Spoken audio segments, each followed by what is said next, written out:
So for our second part of the Grow Hour, we're going to talk about self-care really framed through the lens of rest. And the quote that really sort of made me think about it in this way is the following from Dr. Saundra Dalton-Smith.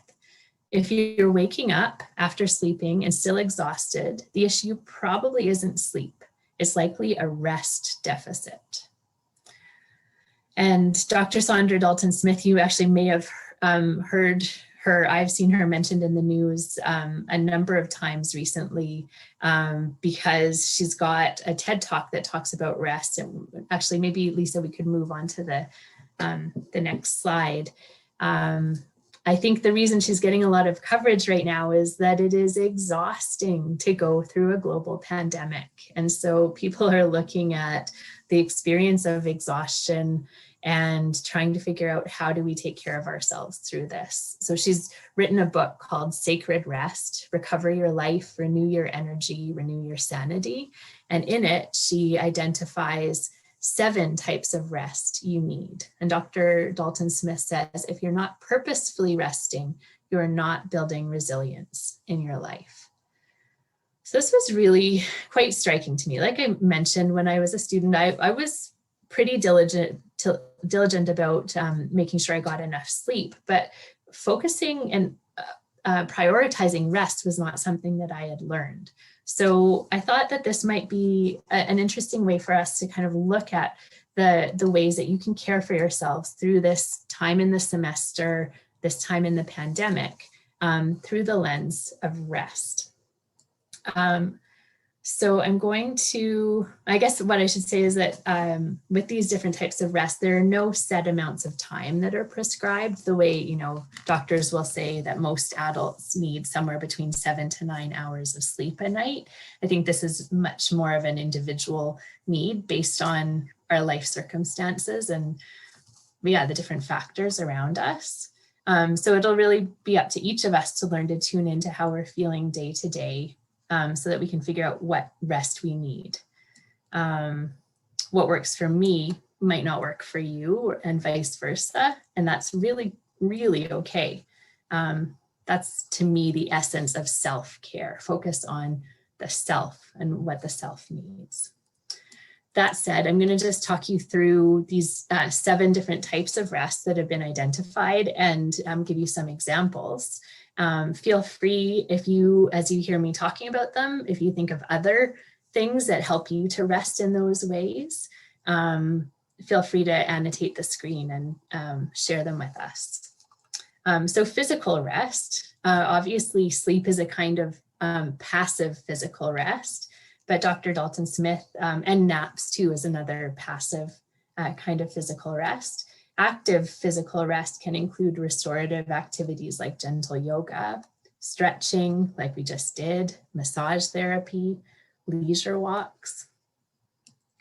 Mental rest. So that's intentionally allowing yourself a break from thinking, which I think is so important. You're all doing so much thinking as you move through your semester, your program.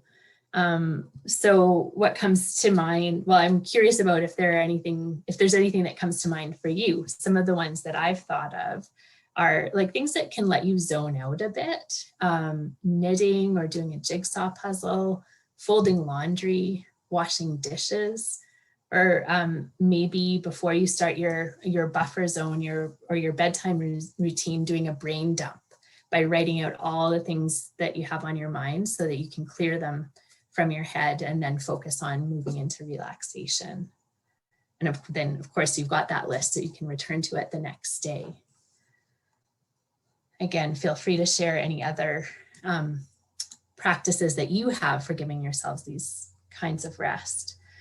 Spiritual rest. So that will really depend on your beliefs and practices. It might be prayer or meditation, certain songs, a special place in nature, anything that helps you to feel connected to really to a greater, whether it's however you word it, to the universe, to a greater power, connected to others. Yeah, for me, I know being in nature really does give me a sense of that connectedness, along with bringing an attitude of mindfulness when I'm there. Emotional rest. I found this really interesting. Dr. Dalton-Smith describes that as getting real about what you're feeling and releasing that in some way so that you're not having to hold on to it. So it's about opening up with a trusted friend, family member, a counselor, a support group, maybe expressing yourself through writing in a journal or some other art form. Social rest. So this, she says, requires an awareness of how relationships can pull on our energy. So sometimes social rest requires saying no to relationships that are a negative pull, either, you know, in the moment for a specific request or maybe more broadly. Let's see. So like paying attention to the relationships that fill you up and leaning more into those when you're feeling like you need some social rest. I think in pandemic times, social rest might look really different from pre-pandemic times because we don't have the same abilities to connect together. And so when I think of social rest right now, there's a little bit of like saying no to certain things that I might have said yes to, you know, because they have to happen via a screen, and that can just feel really tiring for me. So I find myself initiating fewer social interactions than I would if they were in person. I'd be really curious to know if you have ways that you've been addressing social rest, or that you think you might need to adapt your social rest for this time. I see Lisa saying here, I feel like I combine a lot of these, going for solo lunch walks outside and listening to music, Jack Johnson often, so happy music, taking in the beauty of the scenery, smiling at passersby. Yeah, thanks for sharing that, Lisa. And I think that that's a really interesting concept, that a lot of what's being mentioned here can be combined. So you might just have a sense of like, I need some rest, and then have some go-tos that, you know, help you to feel replenished. Let's see, we've got a couple more here. Creative rest. So, and Dr. Dalton-Smith says, some people will say, oh, but I'm not an artist, I don't need creative rest. But she says, we're all creative. And I actually think being a student is a very creative act. You're in the midst of learning and producing work as you go through your semester, and also like on a sort of more philosophical level, you're knitting together your knowledge base in the field in which you're studying. So I really think that we do all need creative rest. This can be achieved by allowing beauty to awaken awe and wonder inside of us. So nature, spending time in nature is a really key piece of that for a lot of people, especially if you're being intentional about getting out and soaking up the beauty around you. Lots of people find being by a body of water, in a forest, seeing a sunset can really provide this kind of rest. Or if you're feeling stuck at home because you have a lot of studying to do, or you're not in an area where you have easy access to nature, use the wonders of YouTube to visit awe-inspiring places, or select a nature show to watch. There's the one that my daughter and I like to watch called Tiny World on Apple TV Plus, and it's just all these like really cute, amazing animals. And I'm constantly blown away by how like all of us, the three of us in the room, just are just like, so it's just like a really strong impulse to feel so protective of these little creatures that we're watching. It feels like it takes us outside of our little living room where we've spent so much time the last year. And then for some people, nurturing beauty in their home environment through plants, arts, crafts, that can be replenishing as well. And then I think the last one, that we've got is sensory rest. So when I read about this kind, I really had an aha moment thinking about all the stimuli in our lives in general, but particularly during COVID with all of the screen time and how we've been hearing that it's more tiring for people to interact in these ways. So it can be hard to limit the sensory stimuli. I'm not going to lie, but I think it's all the more important for us to think about this. So this might be, again, unplugging our devices, scheduling screen-free time, limiting notifications on our devices, and giving yourself a chance to appreciate darkness or silence. You know, if you're driving somewhere, maybe just not having the radio on and just sort of letting yourself be with your thoughts. The 20-20-20 practice that Lisa mentioned a while ago is a great way to give ourselves regular brief breaks from the screen. So that's every 20 minutes, look away to a distance at least 20 feet away for at least 20 seconds. And I think buffer zones too is really about building in some sensory rest as well.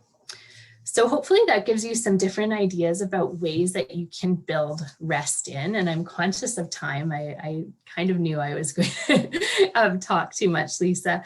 Could you please move to the next slide?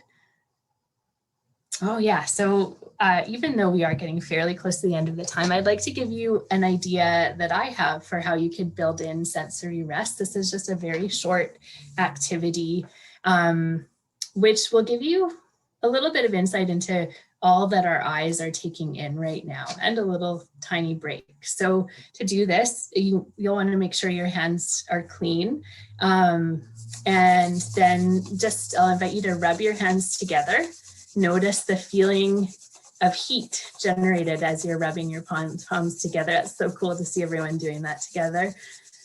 And then when you're ready, just place your palms, close your eyes and place your palms over your eyelids and just notice the darkness. Notice how little you see. You probably might have a little bit of light coming through your closed eyelids, but just notice the restfulness that comes from closing off those stimuli. And if you were doing this on your own, I would encourage you to take a little bit longer here and just give yourself a moment of relaxation. Hopefully this is a brief moment.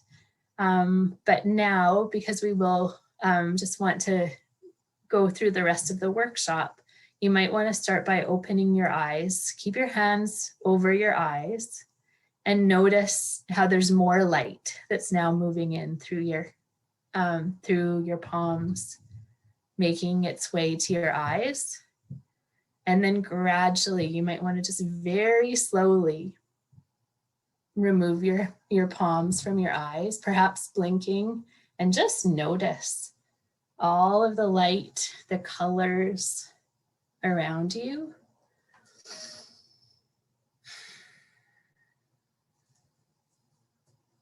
And just like, I don't know, it's quite remarkable to me to see how much we get used to and then how much of an adjustment it is after just such a short time. So there's one small way that you could build sensory rest in. Thanks for giving that a try, folks. I feel like there was a lot of overlap in the different types of rest we were talking about, and in terms of taking care of ourselves and also recognizing that what's good for us physically is often really good for us in terms of our brain's ability to learn is really important. So I just wanted to draw your attention to this study from 2020 that shows that as little as 10 minutes in a natural setting can help college students feel happier and lessen the effects of both physical and mental stress. So that can be another, recognizing it doesn't need to be an hour, but just 10 minutes outside where you can see some trees or some water could really do us a lot of good. We'll move on to the next slide, Lisa. And I'll move quickly here, but there are also really convincing studies that show that moving outside really fosters creativity. So it can give our brains functioning shifts and reprioritizes, which frees up things like imagination and perspective taking. So if you're feeling stuck on a project, you might actually help to foster your breakthrough by simply lacing up your shoes and heading outside for a walk or a bike ride. So I think that's really important to mention. We'll move on. Okay, well, Lisa, I think maybe we'll do the creative rest video quickly. So I was talking about using YouTube as a way of giving ourselves some exposure to beauty and awe. And I just wanted to draw your attention to Gurdeep Panter of the Yukon. He shares himself doing Bhangra dancing in the beautiful snowy territory of the Yukon. And this video actually was posted the day he got his COVID-19 vaccine. He's spreading gratitude and joy and positivity really around the world. So anyway, we'll just watch a few seconds of this. Notice what it feels like to see the mountains.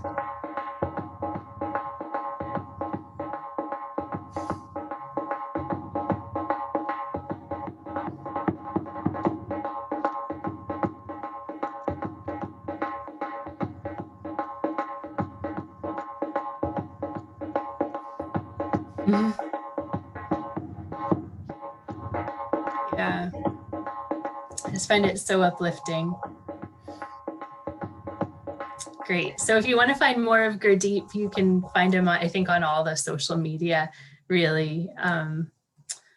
Okay, one last, since we're talking about rest, I have a question for you. Watching this video, what kind of rest would you say this is? There's not really much sound. It's just watching the little hamster.